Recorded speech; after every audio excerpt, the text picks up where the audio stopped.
रामपुर नाम के गांव में राजू अपनी माँ रमा और पिता रघुवीर के साथ रहता था। राजू के पिता गरीब किसान थे। उनके खेत में एक बहुत ही पुराना पीपल का पेड़ था। उनके पास थोड़ी बहुत ही जमीन थी, जहाँ रघुवीर और रमा मेहनत कर अपना और अपने बेटी की जरूरत पूरी करने की कोशिश करते, क्योंकि उनके घर के हालात बहुत ही खराब थे, जिस कारण राजू स्कूल में भी नहीं जा पा रहा था। लेकिन फिर भी रघुनाथ ने उस पेड़ को बिना काटे बाकी की जमीन पर ही मेहनत करता, और राजू एक बड़ा ही समझदार और मेहनती लड़का था। अपनी 10 साल की उम्र में ही उसने अपने माँ पिता को खेतों में मदद करना शुरू कर दिया। वो कुछ देर अपने माँ पिता को मदद करता, और जैसे जैसे धूप बढ़ जाती तो वो पेड़ के नीचे छांव में आकर बैठकर खेलने लगता और देर देर तक पीपल के पेड़ से बातें करता। एक दिन राजू पेड़ से बात कर रहा था। राजू डरकर यहाँ वहाँ देखने लगता है। अरे राजू, तुम डर क्यों रहे हो? तुम तो मुझे अपना दोस्त मानते हो ना, हर रोज मुझसे बातें करते हो। क्या तुम सच में मेरे दोस्त बनोगे? हाँ जरूर, लेकिन मेरी एक शर्त है कि तुम ये बात किसी को नहीं बताओगे कि मैं तुम्हारा दोस्त हूँ और तुमसे बातें करता हूँ। क्यों? जिस दिन ये बात तुम किसी और को बताओगे उसी दिन मैं यहाँ से चला जाऊंगा। नहीं दोस्त, मैं तुम्हें यहाँ से कहीं नहीं जाने दूंगा। मैं ये बात किसी को नहीं बताऊंगा। अब राजू और पेड़ दोनों पक्के दोस्त बन जाते हैं और हर रोज एक दूसरे से बातें करने लगे। एक दिन की बात है, राजू खेत में काम कर रहा था तो रमा और रघुनाथ पेड़ के नीचे पानी पीने आते हैं। तो राजू की माँ रघुनाथ से, देखिए ना, हमारा बेटा कितनी जल्दी बड़ा हो गया। खेलने कूदने की आयु में ही उसे कितनी समझ आ गई है। नहीं रमा, ये तो हमारी गलती है। हमारी परिस्थिति के कारण हमने राजू से उसका बचपन छीन लिया है। ये तो उसके पढ़ने लिखने के दिन हैं। लेकिन देखो, किस्मत ने हमसे तो पूरी जिंदगी मेहनत करवाई, अब हमारे बेटे के नसीब में भी। बोलते बोलते रघुनाथ और रमा की आंखें नम हो जाती है।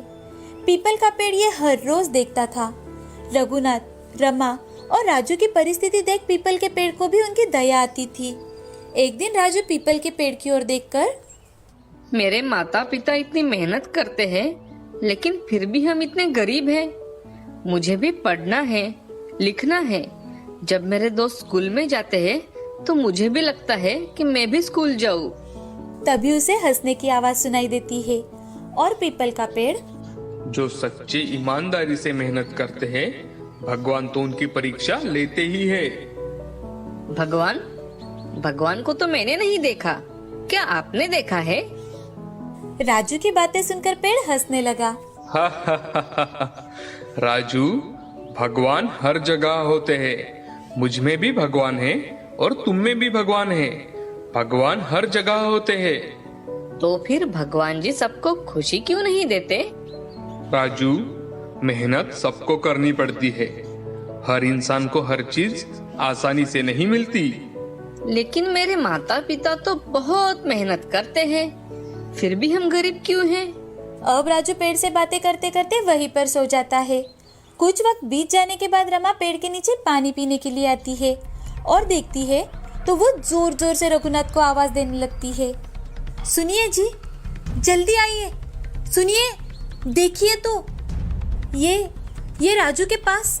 रमा को घबराते बोलता देख रघुनाथ वहां पर भागते हुए आ जाता है। तो उसे भी अपनी आंखों पर विश्वास नहीं हो रहा था कि तभी राजू अपनी माँ की आवाज सुनकर उठ जाता है। तो वो देखता है कि उसके चारों ओर पीपल के सोने के पत्ते गिरे हुए हैं। ये देख राजू बहुत ज्यादा खुश हो जाता है और वो अपने पिताजी से, पिताजी, ये तो सोने के पत्ते हैं ना? रघुनाथ उन पत्तों में से एक पत्ता अपने हाथ में उठाता है और उस पत्ते को यहाँ वहाँ से देखने लगता है और अपने बेटे रघुनाथ से, अरे हाँ बेटा, ये तो सोने के पत्ते हैं। हमारे तो भाग ही खुल गए। अब रघुनाथ, रमा और राजू तीनों मिलकर पीपल के सोने के पत्ते उठाते हैं और घर चले जाते हैं। आज वो तीनों बड़े ही खुश थे तो आराम से सो जाते हैं। दूसरे दिन सुबह उठकर रघुनाथ उन पत्तों को शहर लेकर जाता है और उन पत्तों को सोनार के पास बेचकर कई सारे पैसे लेकर आता है। दूसरी ओर राजू खेत में जाता है और पीपल के पेड़ से, दोस्त, ये सब तुमने किया है ना? अब तुम्हारे कारण ही हमारी पूरी जिंदगी बदलने वाली है। राजू, मैंने जो किया वो सब तुम्हारी और तुम्हारे परिवार की मेहनत देखकर किया है। आज से तुम अपने स्कूल भी जा पाओगे, तुम्हारी हर एक समस्या हल हो जाएगी। लेकिन बेटा, एक बात हमेशा याद रखना, मेहनत करना कभी मत भूलना। अब रघुनाथ शहर से वापस आ जाता है और उन पैसों में से कुछ पैसों से वो अपने लिए कुछ जमीन खरीदता है, जिसमें वो और ज्यादा मेहनत कर सके और अपने बेटे को अच्छा भविष्य दे सके। अब सभी खुशी खुशी रहने लगे। इस कहानी से हमें ये सीख मिलती है कि सब्र का फल मीठा होता है। हमें हमेशा हताश ना होकर मेहनत करनी चाहिए। इगतपुरी नाम के शहर में मयंक अपनी पत्नी रेवा के साथ रहता था। बचपन से ही मयंक अनाथ था।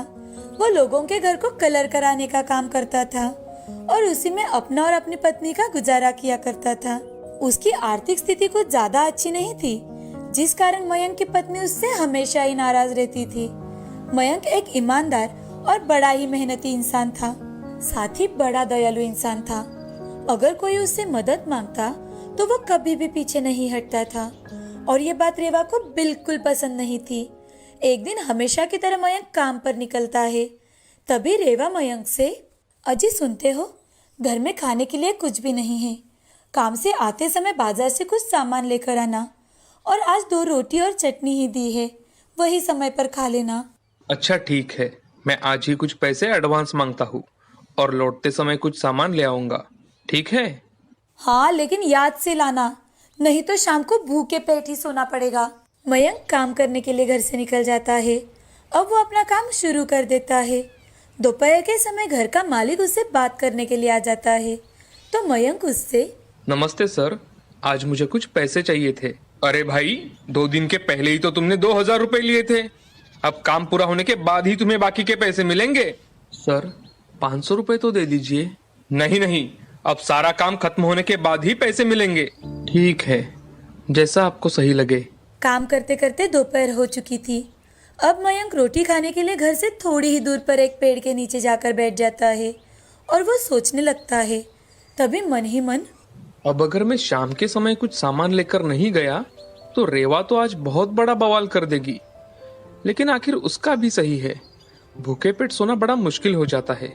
लेकिन अब मैं क्या करूं?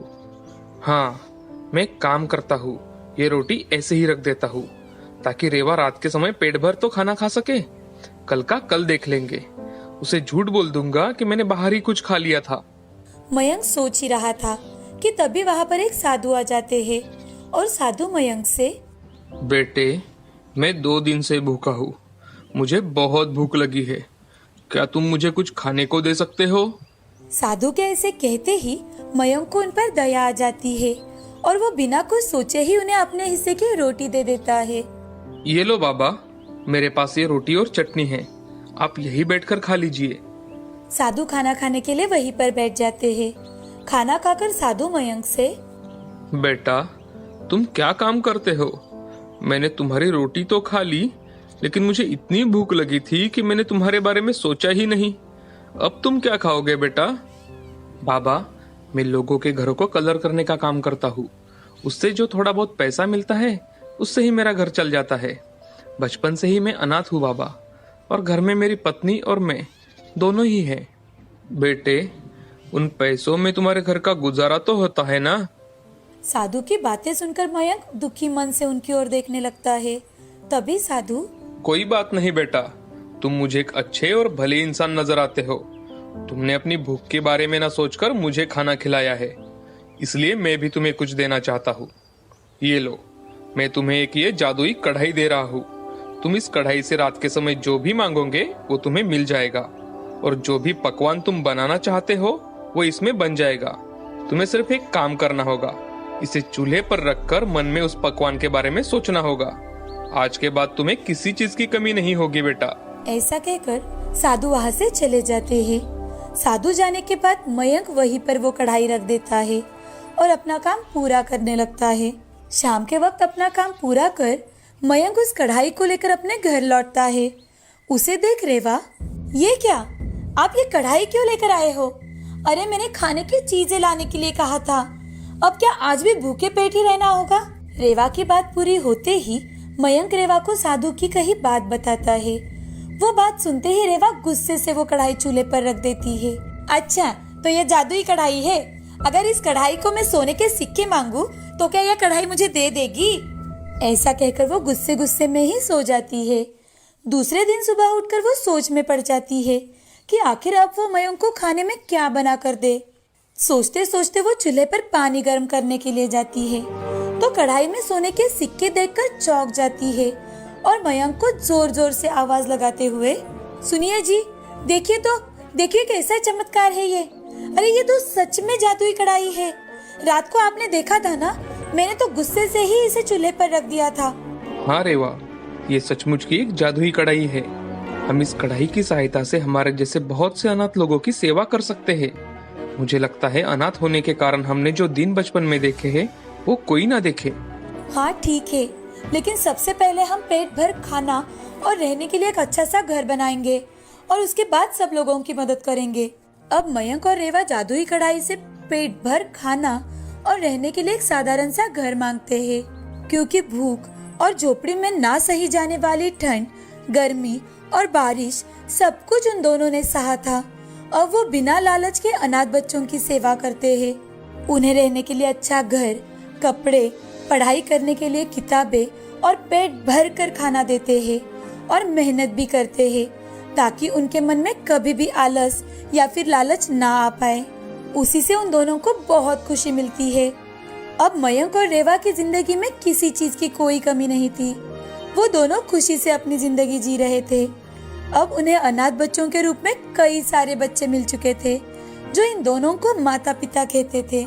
दोस्तों, हमें इस कहानी से ये सीख मिलती है कि जिंदगी में हमारे साथ कोई चमत्कार हो या ना हो, हमारे पास पैसा हो या ना हो, हमें हमारा कार्य करते ही रहना चाहिए। दूसरी बात ये है कि हमारे पास पैसे आने के बाद भी हमें हमारा कार्य करना चाहिए। एक समय की बात है, आनंद सागर नाम का एक बहुत ही सुंदर गांव था। उस गांव में विक्रम नाम का एक बहुत ही मेहनती किसान रहता था। विक्रम के पास 2 बैल थे। विक्रम हर रोज सुबह जल्दी उठकर अपने खेत पर जाता और पूरे दिन भर कड़ी मेहनत करता था। वो अपने खेत की जुताई करता। जुताई का काम पूरा हो जाने के बाद कुएं से पानी निकालकर खेत की सिंचाई करता। खेती के इन सभी कामों में विक्रम की पत्नी भी उसकी मदद करती। इस साल विक्रम ने अपने खेत में तरबूज की फसल लगाई थी और जितनी विक्रम ने इस साल मेहनत की थी, उसकी फसल भी इस साल उतनी ही अच्छी आई थी। तरबूज बड़े बड़े हो जाने के बाद विक्रम सारे तरबूजों को इकट्ठा करता है और बैलगाड़ी में भरकर उन्हें बेचने के लिए मंडी लेकर जाता है। लेकिन इस साल मंडी में तरबूजों की अच्छी कीमत नहीं मिल रही थी, इसीलिए विक्रम अपने सारी तरबूजों को लेकर घर लौट आता है और उदास होकर घर के बाहर सोचते हुए बैठ जाता है। तभी विक्रम के चाचा विक्रम के घर के पास से गुजर रहे होते हैं। वो विक्रम को इतना उदास और निराश बैठा देख विक्रम के पास जाते हैं और विक्रम से, अरे विक्रम बेटा, क्या हुआ? इतने उदास होकर क्यों बैठे हो? तुम्हें तो इस साल फसल भी अच्छी हुई है, फिर समस्या क्या है बेटा? अरे चाचा, इस साल फसल तो मुझे बहुत अच्छी हुई है, लेकिन मंडी में तरबूजों के दाम बहुत गिर चुके हैं, इसलिए मैंने वहाँ एक भी तरबूज नहीं बेचा। बस इतनी सी बात। तुम ऐसा करो, बैलगाड़ी में भरकर सारे तरबूज किसी सड़क पर बेचने ले जाओ। तुम मंडी में तरबूज ना बेचकर सीधे लोगों को बेचो। पिछले साल मेरे एक दोस्त ने भी ऐसा ही किया था, उसे बहुत अच्छी कमाई हुई थी। ऐसा कहकर चाचा वहाँ से चले जाते हैं। अगले ही दिन विक्रम तरबूज बैलगाड़ी में भरकर उन्हें सड़क पर बेचने के लिए निकलता है। विक्रम उसकी तरबूज की बैलगाड़ी एक भीड़भाड़ वाली सड़क पर खड़ी कर देता है। विक्रम के बढ़िया तरबूज लोग हाथों हाथ खरीद लेते हैं। देखते ही देखते विक्रम के सारे तरबूज बिक गए। उस दिन विक्रम को बहुत अच्छी कमाई हुई। विक्रम खुश होकर अपने घर के लिए लौटता है।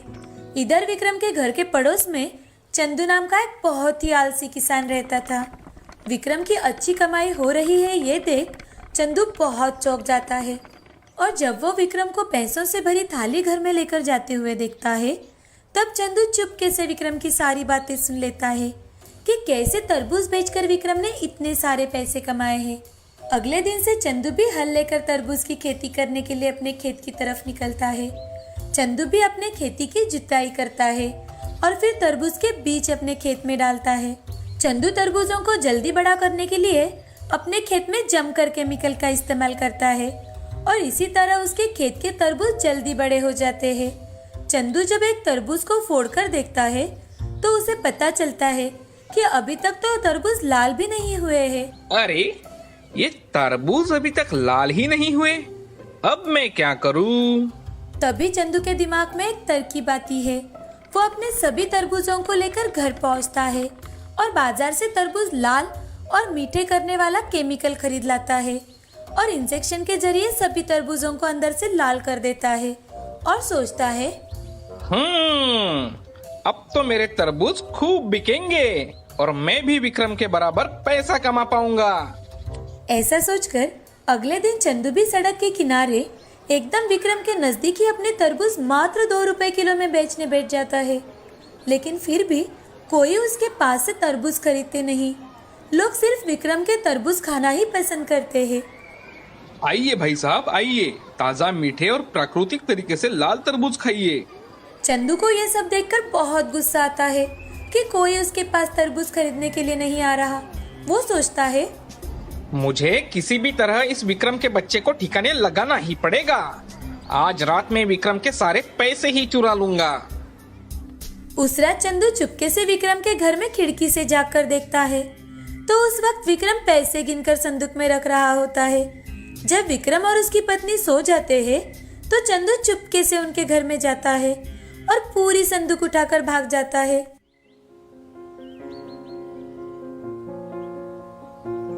अरे विक्रम, क्या हो गया? इतना दुखी होकर क्यों बैठे हो भाई? अब क्या बताऊं भाई साहब, कल रात को कोई मेरे घर से पैसे चुरा कर भाग गया। मैंने पैसे संदूक में रखे थे, कोई पूरी संदूक ही उठा कर ले गया। मैं तो बर्बाद हो गया। अब मैं क्या करूंगा? थोड़ा ध्यान रखा करो विक्रम। अब जो हुआ सो हुआ। अब अपने खेत पर जाओ और दोबारा काम में जुट जाओ।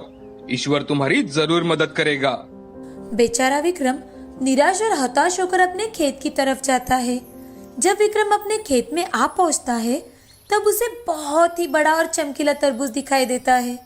इतने बड़े तरबूज को देखकर विक्रम चौंक जाता है। तभी वहां एक देवी प्रकट होती है और विक्रम से, विक्रम, ये एक जादुई टंकी है।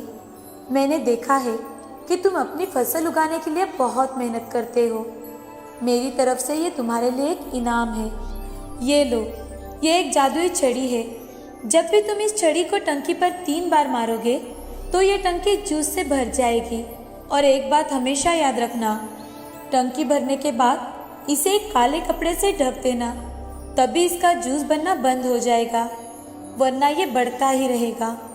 इस टंकी का जूस बेचकर तुम बहुत सारा धन कमा सकते हो और उस धन से तुम हमेशा गरीब लोगों की मदद करते रहना। ऐसा कहकर देवी अदृश्य हो जाती है।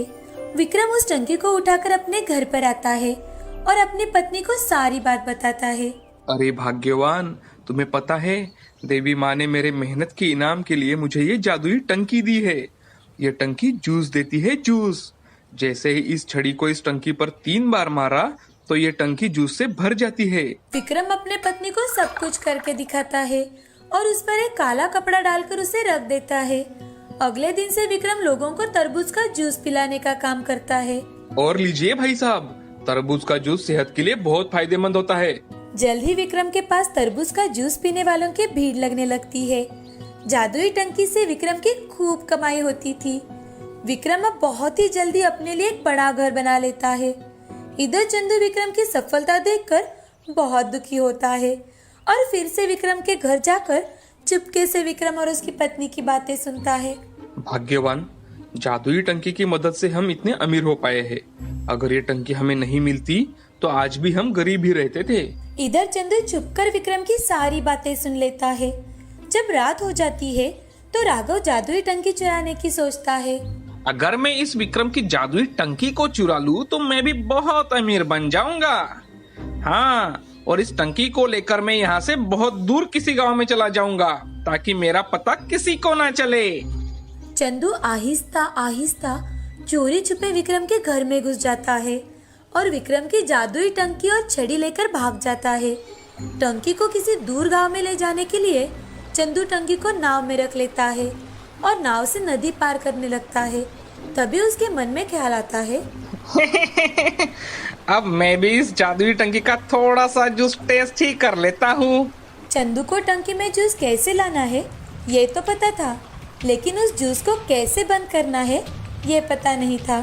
छड़ी को 3 बार टंकी पर मारकर चंदू टंकी जूस से भर लेता है, लेकिन बहुत कोशिश करने के बाद भी टंकी से जूस निकलना बंद नहीं होता। धीरे धीरे से पूरी नाव जूस से भर जाती है और चंदू भी उस नाव के साथ साथ नदी में डूब जाता है।